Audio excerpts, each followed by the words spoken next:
Yes, mami po nila, Lord. Lord, palungan na lang din namin, Lord. Lord, ako na lang i-fish, Lord, hindi nila sila po silang i-infection.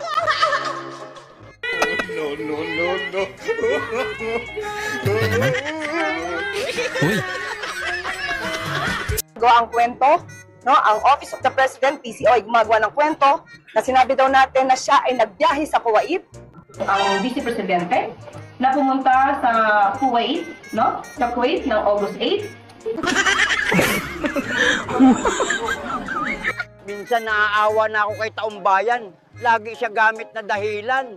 Para siyang calling card ng mga politiko. Kung tutuusin, parang imaginary friend siya ng mga politiko, laging kasama sa kwento, pero never sumasagot.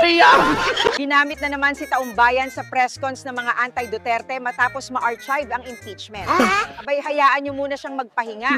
Gusto niyo talagang marinig ang boses at hatol ng totoong Taumbayan? Hintayin niyo na lang ang 2028, mga ambisyosa. Ayaw natin maging presidente si Vice President Sara. Talunin nyo na lang sa 2028.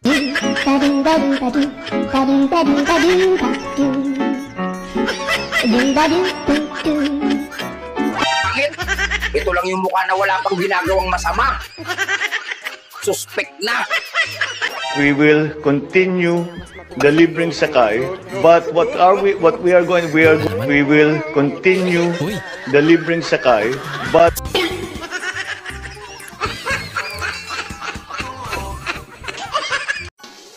Davao City is debt-free. We have been awarded the best city police office with no human rights complaint. And we brought down the decades-long guerrilla movement in Pakibatot District in 4 years. Sa aking paglilingkod, ginagawa ko ang natutunan ko mula sa aking mga magulang. At yan, mabuhay kami, Pisara. Alright, welcome back to my channel mga guys. At ito nga ang pag-uusapan natin. What if si BP Sara na po ay presidente? Ano ang gusto niyo makita at ang gusto niyo mangyari? Alright, before natin pag-usapan yan, itong nabanggit ni BP Sara na last na sinasabi niya 4 years siya nakipaglaban dyan sa Pakibato District. Yung lugar na po yan ay infested po yan ng NPA. Itong mga kaliwa. Laki po ang budget na ginastos nila dyan yung Davao City para lang mabuwag yung mga NPA dyan. At yun po ay wala na po mga NPA dyan. Kaya palakpakan congratulations sa BP Sara dyan. At ito po din ang dahilan kung bakit talagang galit-galit nito si Castro. Kasi si Castro din dyan. Nadeklara ng persona non grata dyan po sa Pakibato. May racist ito. Oo, ito po ang ipapakita ko sa inyo mga guys. Ang video. Itong mga party list na talagang ginagatasan pa ang gobyerno para sa kanilang pagkikipaglaban na ibagsak ang gobyerno. Alright, ipanoorin muna natin itong video. There are 3 processes by which the Philippine Revolution is to be advanced. These include the building of the Communist Party of the Philippines, the building of the new People's Army, and the building of the National Democratic Front. At any rate, even while there are the forces of armed revolution, there are the legal democratic forces in the Philippines. The biggest of these is Bagong Alyansang Makabayan, or Bayan in short. Its biggest component organizations are Kilusang Mayo 1, which is the labor center, the Pambansang Kilusang Magbubukid, which is the Kilusang Magbubukid ng Pilipinas, or KMP, Gabriela, the Women's Alliance, League of Filipino Students, Alliance of Concerned Teachers, Gabriela at Alliance of Concerned Teachers. Huwag sila iredtag. Ang bayan muna na binuo ng mga aktivista mula sa bagong alyansang makabayan na sinabi ni Joma Sison, huwag iredtag.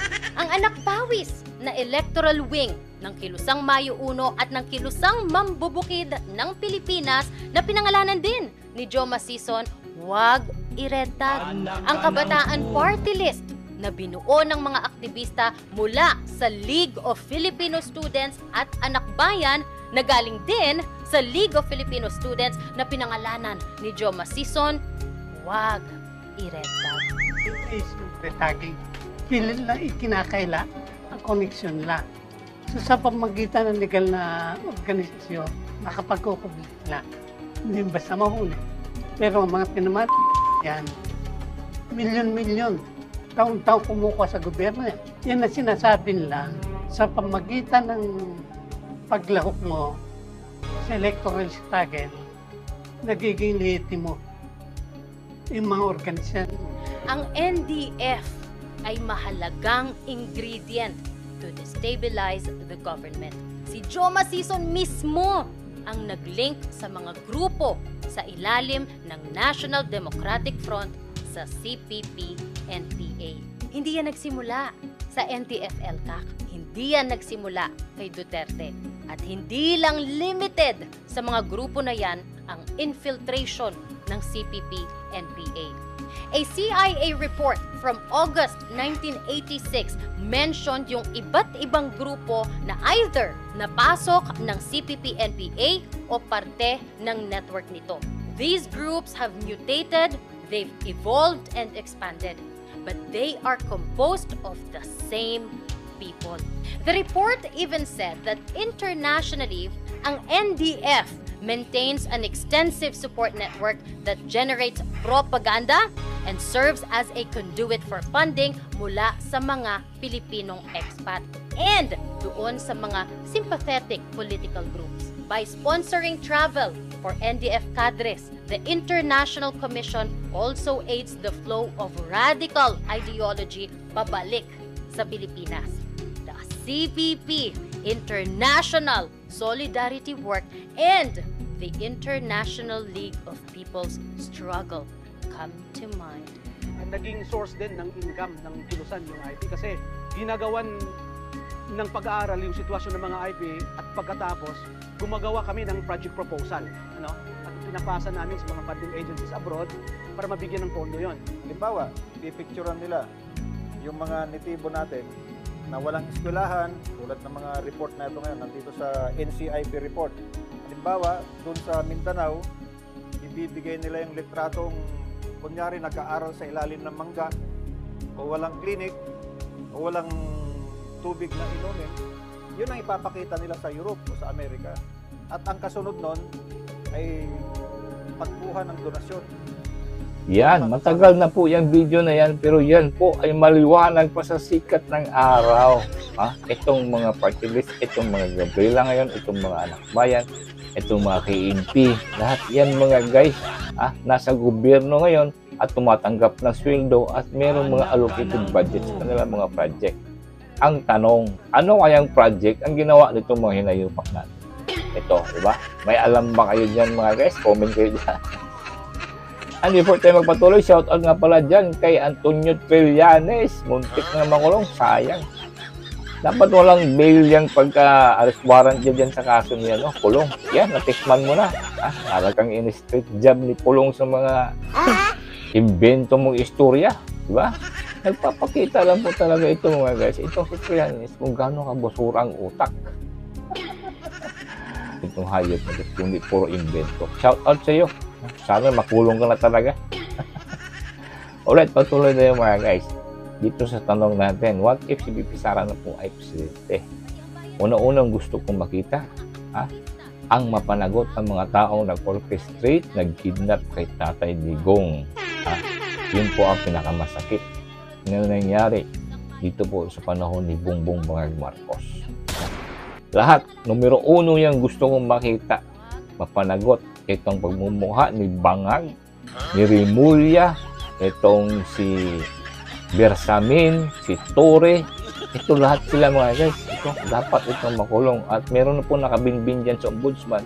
At kaya nga siguro talagang hinayupak itong si Rimulya na gusto niya talagang sumingit dyan sa pagiging ombudsman. Sana hindi na po magtagumpay. Na fake news po yung unang balita na na-disqualify po siya. Hindi po yung totoo. Talagang lumalaban pa itong hayop. Let's just pray na hindi po yan matuloy. Hindi po yan matuloy.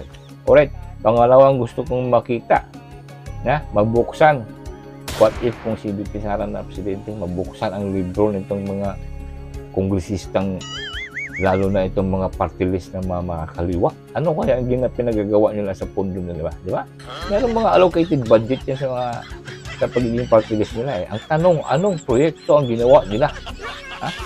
Wala, ginagatasan na nila at doon nila sinusupply sa grupo nila mga NPA. Di ba? Hayagan po yan. That is maliwanag pa sa sikat ng araw. Bongbong bangag. At the worst is ginagamit pa nila. Pinapapasok pa yun sa Kongreso. Diyan pa pinagsisigaw-sigaw. Di ba? Napakawalang hiya itong si Tambaluslos. Dahil lang sa kanyang ambisyon. Kaya isa din yan sa gusto kong makita talaga. Na mabuksan at mabuwag itong mga party list itong mga kaliwa. Sigurado namang may paglalagyan to kay BP Sara na panahon. Yan, sa pati BP Sara, talagang yan ang gusto rin natin makita. Gusto ko rin pong mananagot din ang gumawa nitong Baikang report. Pinakakurap na report sa kasaysayan. Dapat managot ito. Hindi pwede itong kalimutan lang natin dahil wala na sila sa pwesto. Hindi po. Yan po ang gusto ko rin makita kung panahon si BP Sara na ang nasa pwesto. Talagang mapanagot itong mga senador, ito ring mga congressman, lahat sila. Yung gumawa nitong pinakakurap na budget ng Baikam, ilang billion ang mga insertions nangyari dyan. At dito rin, mga insertion dyan sa flood control din na problema. Dapat managot din ang mga tao dyan. Walang pera na talagang wala nga nakita natin isang proyekto na ito nga flood control, di ba? At shout out dyan kay Ramon Ang. Talagang ang ganda ng ginawa niya dyan sa mga solusyon ng baha. Mas okay pa itong si Ramon Ang sa San Miguel, mga guys. Nakita niyo yung mga videos niya. Yung mga ginawa dyan sa baha. Magaling. Talagang palakpakan. Shout out dyan kay Ramon Ang. Alright. Hanggang dito lang po tayo. Shout out again kay Trillanes. Sana next time makulong po kayo. Alright. Thank you for watching, mga guys. God bless you all.